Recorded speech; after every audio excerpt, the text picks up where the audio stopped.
Cuman tapi apa ya, maksudnya mungkin itu kan kehendak Allah.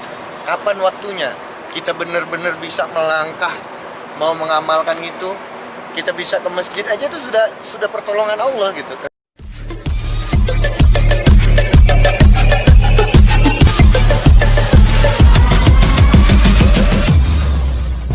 Sama ini hilang ya? Hilang lama kan? Sama ini hilang. Sama ini belajar untuk menafikan makhluk, terus membesarkan Allah. Jadi ini salah satu contoh gitu. Kalau kita melihat seorang artis gitu kan, orang populer, terkenal, kaya raya, ganteng, berwibawa, kita pasti terkesan gitu kan. Boy Hamza, opa katanya gitu kan, opa, annyeonghaseyo katanya gitu kan. Ban Korea. Ban Korea, kontraktor. Nah tapi kita nggak pernah melihat hakikatnya orang tersebut. Kok tanah, kita ini hakikatnya tanah kok bisa ganteng, bisa kaya raya, bisa keren gitu kan. Hakikatnya kita tanah. Yang hebat itu bukan yang tadi artis lewat itu, tapi yang memproses tanah itu menjadi artis. Nah, Tuhan yang Maha Kuasa. Jadi lagi belajar untuk menghilangkan popularitas supaya orang nggak terkesan sama kita, terus kita juga nggak terkesan kepada selain Allah. Lagi belajar itu kemarin. Saya dipaksa ditarik. Jadi paksa ditarik. Gimana caranya supaya dekat, supaya tahu, supaya belajar. Jadi mungkin karena kalau kata Bang Dery Sulaiman, Ustaz Dery Sulaiman katanya mungkin karena dosa saya terlalu banyak, atau ada satu kebaikan yang saya buat mungkin membuat Allah senang gitu kan. Ya belajarlah sedikit-sedikit gitu. Jadi jangan bodoh-bodoh amat. Kalau saya taklim pengajian bebas, ambil dagingnya, buang tulangnya gitu. Jadi ustadznya siapa aja, kalau memang dia menyampaikan yang benar, menyampaikan kebaikan, yang kebenaran itu yang pengen didengar. Taklim kebanyakan lebih banyak sendiri ya saya. Di rumah ada taklim rumah, karena tugasnya seorang suami, dia belajar sama gurunya, terus dia akan ngajarin anak istrinya di rumah gitu. Jadi kalau perempuan lebih bagus memang belajarnya sama perempuan juga atau sama suaminya, sama ustazah.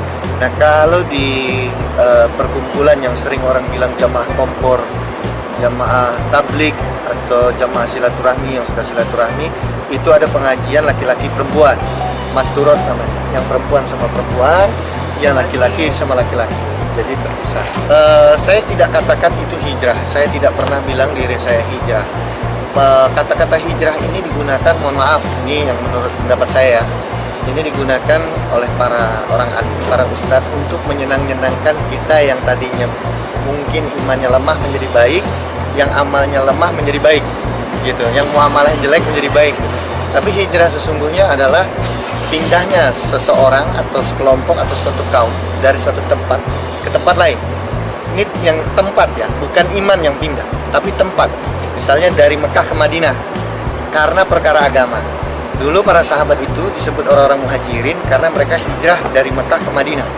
Karena di Mekah nggak boleh lagi sholat, larang sama orang-orang kafir Quraisy. Terus nggak boleh lagi dakwah. Akhirnya mereka harus cari tempat baru. Wali Songo itu adalah contoh hijrah.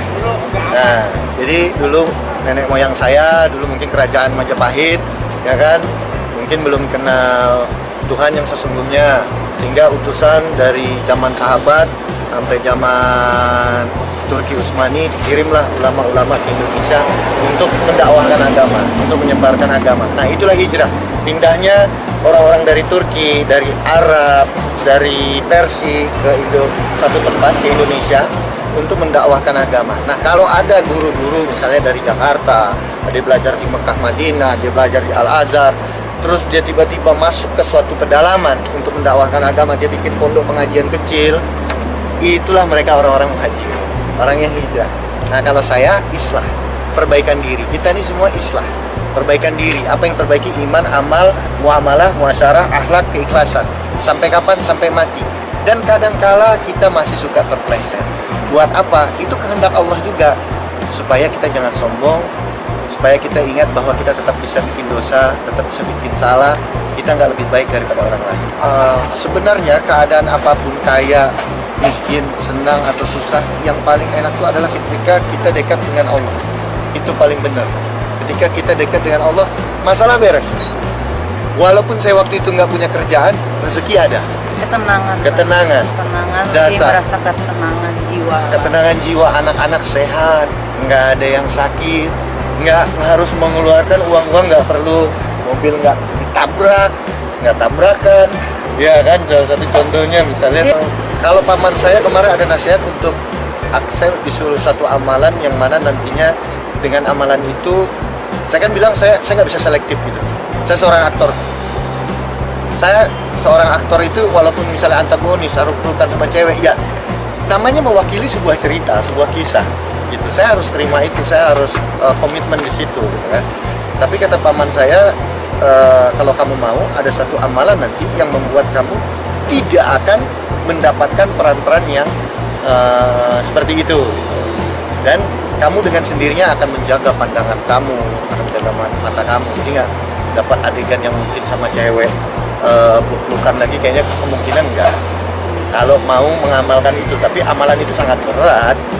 Saya sudah mau, cuman tapi apa ya, maksudnya mungkin itu kan kehendak Allah.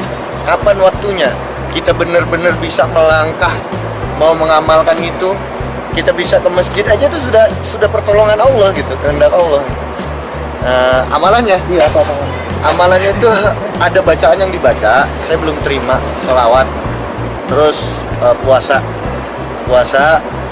selama 40 atau 41 hari gitu, terus tidak makan selama puasa itu, nggak makan yang bernyawa dari beliau, terus ada zikir-zikir tertentu gitu.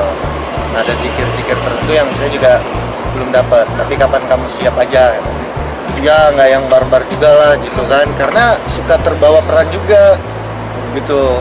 Kadang-kadang saya habis take masih dalam keadaan emosi. Kebetulan saya itu kalau di Jakarta itu jarang mengikuti pengajian ya, karena kemarin apalagi kita corona kan, nggak boleh berkumpul, PSBB.